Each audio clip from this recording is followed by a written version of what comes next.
So these coins, what they do is they eventually evolve and they get to the smaller exchanges. Hi, my name is Sam Price. They call me the Crypto Lifer, and I want to teach you about the evolution of coins in cryptocurrency. A lot of people know about stocks and stock trading, and they start to trade crypto, but then they don't learn really about how cryptocurrency moves, so to speak, how it evolves. Now, some coins are big and they come out and they enter onto a centralized exchange, and it goes to a Binance, a Coinbase, or to, something of that nature, a Kraken, a basically big exchange, and people begin to trade it. But that's not the life of all coins. And that's not exactly what happens to every coin that I've traded or invested in cryptocurrency.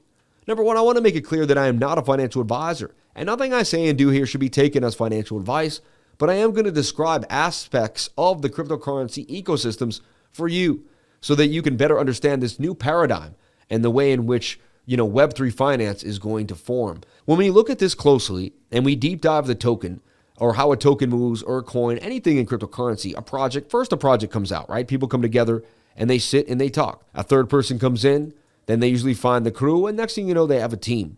They come up with a name and a concept and they build the coin. Let's talk about this coin right here, Caspa. I'm not going to go over just this coin in general, but Caspa's a coin. Here it is, or a token, so to speak. So now you got yourself a token. You're a token. But now, how do you know where to go? What do you do? Well, you make a contract and you put it on what's called the Decentralized Exchange, like PancakeSwap. And that's a place where anyone has access to that contract and they can use that contract to access the coin. I have an entire class on this, a MetaMask class. If you ever want to access that, you can check it out or email cryptolifers@gmail and find out all about the MetaMask course, the DeFi course, really, that will break it down. Now, once the coin gets onto a decentralized exchange, it's usually there and it hangs out. Some hang out for a year, 2 years, a year, some only for a few months. What happens is eventually they're on PancakeSwap, and you can only get them by sending money to the decentralized exchange by using the chain that it's on. And some of them have multi-chain. Some of them are DeFi on one chain. Some of them eventually get another chain address. The evolution of the coin, has something to do with that. But what eventually happens is the coin ends up on another exchange, which is called a centralized exchange, a CEX. Now, we have MEXC, we have KuCoin, but there's some that are so small. And what happens is coins get on these tiny exchanges first, because these tiny exchanges don't have a name. Nobody really cares about them. They're tiny. So they got to take whatever they can get to build. So they bring on these little coins.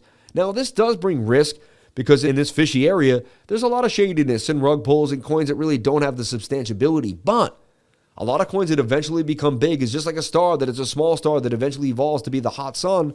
The same idea here. These coins start and they eventually evolve to be something beautiful, something special.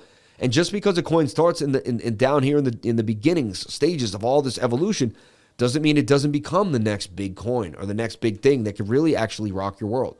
Some coins that I've seen that have come out were just unknown at all on centralized exchanges. Even Veracity right now, which is on bigger exchanges, was really just a tiny coin that you could only get on PancakeSwap at one point. So these coins, what they do is they eventually evolve and they get to the smaller exchanges. And so what I want to teach you is, as a trader, I didn't understand this concept fully when I was first trading KuCoin, but I didn't realize that KuCoin was getting fed a lot of the lower cap gems, and then those gems would 10x, 50x, and 100x.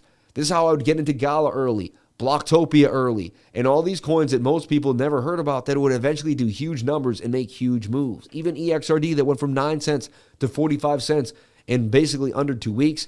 A lot of the big moves that I found, Cadena under $1 that would go to 27. A lot of these coins that would do amazing moves would be first found on these centralized exchanges. And again, if you're not that deep, because some people don't want to go as deep as me into this world, well, Max Global and KuCoin are the next best thing for you. Because what happens is Max Global is going to scoop up these coins that nobody really knows about coming from that decentralized world. That's going to change the way people can have access to these coins, because before you had to be kind of a real deep diver that knew how to get into chains. Now all you have to know is how to have an email and sign up. So these exchanges, Max Global and KuCoin, as well as they are high risk because there is low cap gems and anything can happen, they are the gateway to some of the biggest gains I ever made in my life due to these ideas that I'm explaining. So this is the evolution of coins through cryptocurrency. They go into the decentralized world, usually on dexes that are, more, people that have far more knowledge about how to navigate the decentralized world, how to send money around on blockchain, who are really not afraid. They have access to this. But if you're not at that level, right? Those coins eventually make it to MEXC and KuCoin. Now, at that point, they may have already done a 4 or 5x from their really low stages, but not all the time. So this is just something I want to pass your way. Again, I'm not a financial advisor. Nothing I'm saying you should be taking as financial advice, but this is just the kind of pathway that I've seen and also something that I've used in my life to make wealth, because I found a coin on the low, got it on here, got super excited when I finally get here. And then once it gets, some of these get to Binance. I saw Shiba Inu do this exact thing. Someone told me about it on April 18th. I got it on a decentralized exchange on Uniswap. Nobody really knew about it. It started to grow. Next thing you know, it was on Coinbase, and it had done one of the biggest green candles I've ever seen in my life. So I want you guys to understand this concept. It's not all about trading. There's so much more to understand about cryptocurrency and the deep dives behind it. I'm here for you. That's why they call me Sam Price, the crypto lifer. Come to my live stream every single day, Monday through Friday, 10 a.m. to 12 p.m., and Saturday and Sunday nights at 8 p.m.